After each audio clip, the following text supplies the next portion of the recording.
Here we are today doing a video on the actual changing of shock rebound rubber, right? Now as you can see, the customer had these shocks changed, right? They had new shocks put on with burst rebound rubber. Now burst rebound rubber, damage rebound boot rubber for the shock, and no rebound rubber, it comes like you have one no shock at all, because here it is, you have no rebound rubber. Now some people don't know what is a rebound rubber, and also the shock mounts are burst as well on the car. So this is your shock mount here, which we will be changing the shock mount and replacing it because it is burst. Some people don't know what is a rebound rubber and the shock boot rubber. So here we have it here. This piece here, it calls this the rebound rubber for the shock. What it does, when you hit a pothole, this absorbs the lash so that the shock don't get the impact and overrides the burst. So that's what a rebound rubber does. This rubber here is what we call the shock boot rubber, which protects the shock against dirt, excessive water, debris, and stuff like to damage the shock seal.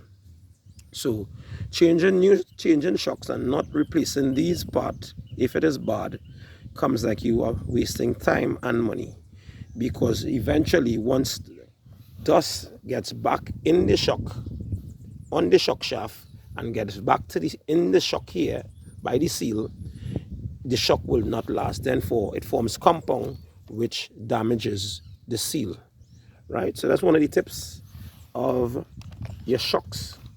And your shock mount, which is will be replaced here, is what actually keeps your strut in a alignment of the wheel so that your tires don't cut. So there we have it for today on the terms of shock. Now when changing transmission,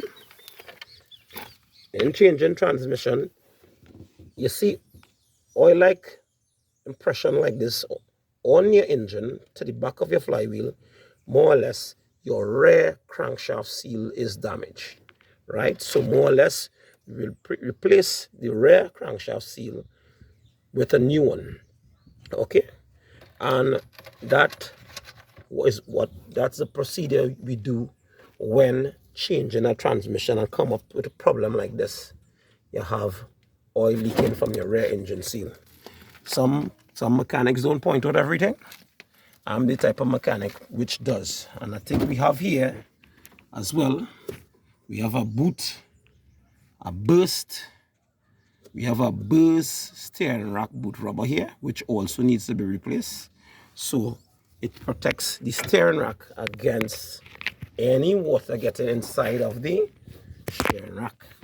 So with a burst steering rack boot rubber like this, what you will have is debris going in your steering rack and damaging the rack, which that will cost you a piece of money by a mechanic to change your steering rack.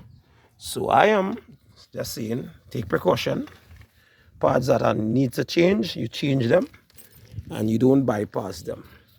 All right, here it is. We have also a tappet cover leak. Tappet cover gasket is leaking oil here, depositing oil to the back of the head, which also needs to be changed as well, which is something I will inform the customer on, and it's only for them to say go ahead and proceed with the job. So I'm Wendell here, signing off on your Repair Sundays. Ciao.